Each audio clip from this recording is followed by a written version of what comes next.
अस्सलाम वालेकुम नाज़रीन, मैं हूँ आपका अपना मेज़बान ज़ोहेब सागर। और आज हम रास्ते से गुजर रहे थे रैंडमली, तो हमें एक लड़की मिली है जो कि रिक्शा चलाती है। और हमने इनको रोका, बारिश भी बहुत तेज़ हो रही है, और हमने इनको रोका कि इनसे जानने के लिए कि ये कब से रिक्शा चला रही हैं और ऐसी क्या मजबूरी आ गई इनको कि ये रिक्शा चलाने पर मजबूर हो गई हैं। तो आइए चलते हैं, इनसे बात करते हैं और जानते हैं इनकी कहानी। अस्सलाम वालेकुम। वालेकुम अस्सलाम। जी मेरी बहन, कैसी हैं आप? जी मैं ठीक। अच्छा, मुझे मेरी बहन ये बताइएगा कि आप ये रिक्शा कब से चला रही हैं और ऐसी क्या मजबूरी आ गई कि आप जो ये रिक्शा चलाने पे मजबूर हो गई? मुझे 1 साल हो गया रिक्शा चलाते हुए। मेरे वालिद साहब जो थे वो रिक्शा चलाते थे, रिक्शा ड्राइवर थे, ठीक है। तो हम लोग घर में रहते थे, हम 2 बहनें और 1 भाई है। मेरी बहन जो है वो मेरे से काफ़ी छोटी, और सबसे छोटा जो मेरा एक ही भाई है वो 11 साल का है। तो मेरी वालदा जो है वो शुरू से बीमार ही थी।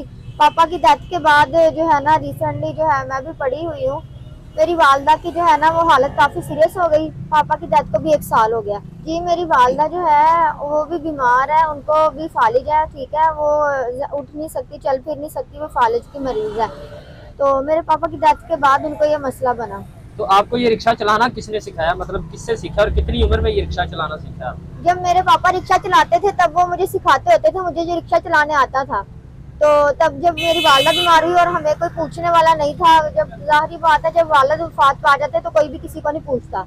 तो आपने, जाहिर सी बात है, आपको रिक्शा चलाना आता था, तो आपने किसी से मांगने की बजाय या किसी से हेल्प लेने की बजाय आपने अपने इसे जो है ना हुनर को अपनाया और आपने कहा कि ये रिक्शा चला के अपने घर वालों का गुजर बसर कर सके। जी बिल्कुल, मुझे यही था कि मेरे पापा रिक्शा चलाते थे, मेरे पापा नहीं रहे तो हमारे पे ये हालात है। मैं बाहर कोई अच्छी जॉब भी नहीं मिल रही थी पढ़े होने के बावजूद भी, तो मैंने अब ये 1 साल से रिक्शा चला के अपने घर का गुजर कर रही हूँ। और मैं रिक्शा इसलिए चलाती हूँ और जॉब इसलिए नहीं कर पाती कि अपनी वालदा को भी घर में देखना होता है। छोटे बहन भाई है, वो भी स्कूल जा रहे थे, अब उनको भी स्कूल से हटा लिया मैंने। अब क्या क्या करूं, मैं वालदा को भी घर देखना होता है, घर में बड़ी मैं ही हूँ, और रिक्शा चला के फिर गुजारा करना होता है मैंने। अच्छा, मुझे ये बताइएगा कि आप कितना पढ़ी हैं? मैंने एफए किया हुआ है वैसे। एफए किया हुआ है आपने? जी। अच्छा, तो एफए आपने किया हुआ है तो आपको कोई ऐसी नौकरी वगैरह नहीं मिली यहाँ पे गवर्नमेंट की या कोई प्राइवेट, जिससे आपका अच्छा इनकम आपको आ सके और आप अपने घर वालों का जो है ना वो खाना पीना किराया वगैरह हर चीज़ कर सकें, या अपने वालदा की दवाइयाँ वगैरह?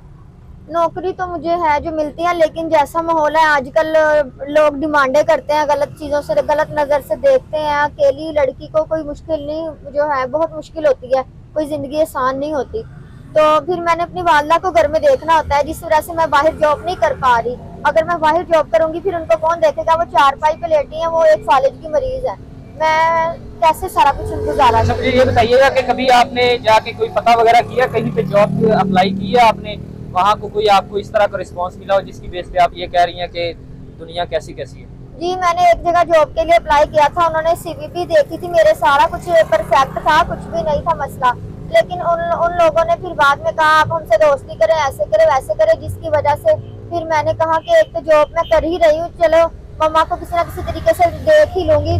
लेकिन फिर भी उनकी वजह से फिर मम्मा का भी टेंशन थी, और फिर ये जो बाहर का माहौल है, इस वजह से मैंने कहा कि अपना रिक्शा चलाकर गुजारा कर लूँ, बाहर की दुनिया से बेहतर है। अच्छा, तो कभी आप ये रिक्शा चला रही हैं तो आप मुझे ये बताइएगा कि आप रोजाना का मैक्सिमम कितना कमा लेती हैं कम से कम, और ज्यादा से ज्यादा कितने की दिहाड़ी लग जाती है?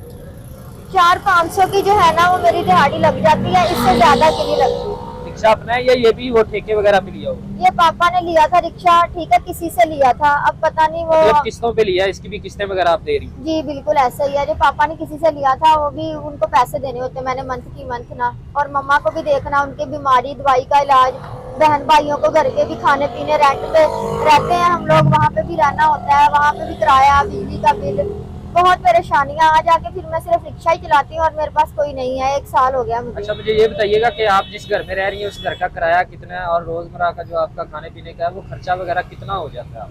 12,000 घर का किराया है, जी जी। और डेली का जाहिर बात है, मम्मा की दवाइयाँ भी हैं, हमारा खाना पीना भी, डेली का हमारा बहुत खर्चा हो जाता है, और मैं इतना कमाती नहीं हूँ जितना हमारा खर्चा हो जाता है। तो जितना आपका खर्चा हो जाता है, 12,000 किराया, जाहिर सी बात है 6-7 हज़ार रुपये बिजली का बिल आ जाता है, गैस का बिल ऐसे है, ही है।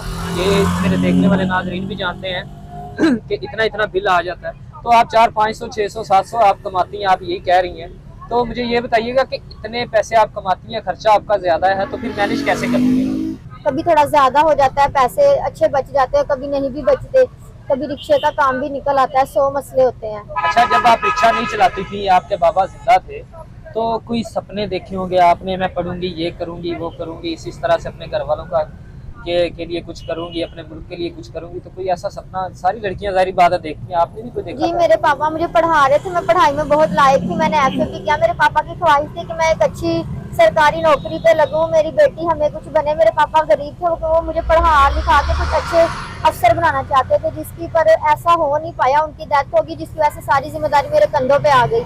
और ये तो मैं थी आपके पापा की जो है ना ख्वाहिश। जी अब एक लड़की की भी एक ख्वाहिश होती है कि मैंने ये करना, तो जी आपकी कौन सी ख्वाहिश थी ऐसी? जी मेरी भी यही ख्वाहिश थी कि मैं, मेरे पापा मुझे इतनी गरीबी में इतने पैसे लगा के पता नहीं कहाँ कहाँ से वो बेचारे खर्चा करके मेहनत के लाते थे। तो मुझे ये था कि चले हो जाएगा हमारा घर का गुजारा, मैं पढ़ लिख के अपने माँ बाप के लिए अच्छा घर बनाऊंगी, अपने बहन भाइयों को अच्छा पढ़ाऊंगी।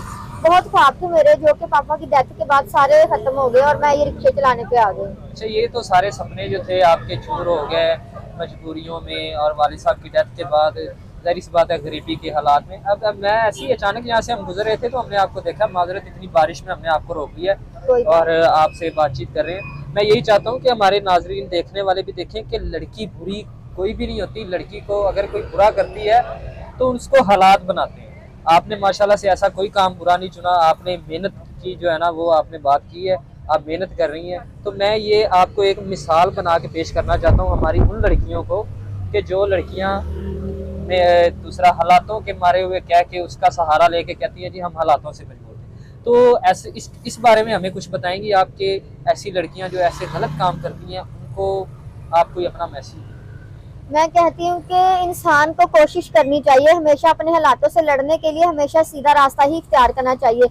उल्टे रास्तों में पड़ के जो है आपको नुकसान ही होते हैं, आपकी इज्जत खराब, तो आपके माँ बाप का भी कोई नाम होता है दुनिया में। आप बेहतर है कि आप अपने, अगर आप पढ़ी हुई हैं या आपके पास कोई हुनर है तो आप उसको घर में रह के या किसी की मदद की बजाय खुद अपनी मदद करें। आजकल का दौर किसी की मदद का नहीं है, तो क्यों ना अगर आप पढ़े लिखे हैं तो आप कोई जॉब देखें, अगर आपको बाहर जॉब अच्छी नहीं मिल रही तो आप कोई हुनर सीख के अपना घर में काम। बिल्कुल, आपने बहुत अच्छा मैसेज दिया उन लड़कियों के लिए जो लड़कियां गलत कामों में पड़ जाती हैं या किसी मजबूरी की वजह से पड़ जाती हैं। आपको उन लोगों ने, उन लड़कियों के लिए आपने बहुत अच्छा मैसेज दिया। अच्छा, मुझे ये बताइए कि आप जब रिक्शा लेके सुबह घर से निकलती हैं तो कोई ऐसी सवारी आपको मिलती हो, कोई बुरी नज़र रखने वाले? जाहिर सी बात है ये माशरा है, ऊपर से लाहौर शहर में आप जो है ना वो रिक्शा चला रही हैं, तो मुझे ये बताइएगा कि कोई ऐसी सवारी का आमना सामना आपसे हुआ हो कि जिसने आपको बुरी नज़र से देखा हो, छेड़ा हो, परेशान किया हो, तंग किया हो? बहुत लोग अच्छे भी होते हैं, मेरे लिए तो सारे मुसाफिर है। वो रिक्शे में जहाँ पे जाना होता है मैं वहाँ उनको उतार देती हूँ जिधर को मैंने जाना होता है। तो काफी लोग जो है इस तरीके के भी होते हैं, बेहुदा से मजाक, बेहुदा सी बातें करते हैं, टोंट मारते हैं, अजीब अजीब सी बातें करते हैं, मतलब कि गलत नजर से देखते हैं। और काफी लोग अच्छे होते हैं, मैं मतलब किराए के लिए अगर मैंने उनसे थोड़े पैसे लेने होते तो मुझे ज्यादा भी दे देते कि चलो ये लड़की हो के अपनी मेहनत कर रही है। और काफी लोग ऐसे होते हैं वो फायदा ही उठाने की कोशिश करते हैं, बुरा भलाई बुरी नजर से ही देखते हैं। माशाल्लाह, आपकी हिम्मत को दाद देनी पड़ेगी। आप इतने जो है ना भेड़ियों के बीच में, मैं सबकी बात नहीं कर रहा, मैं उन लोगों की बात कर रहा हूँ जो एक लड़की को रात को दिन को देखते ही वो ना भेड़ियों की तरह हवा मचाते हैं।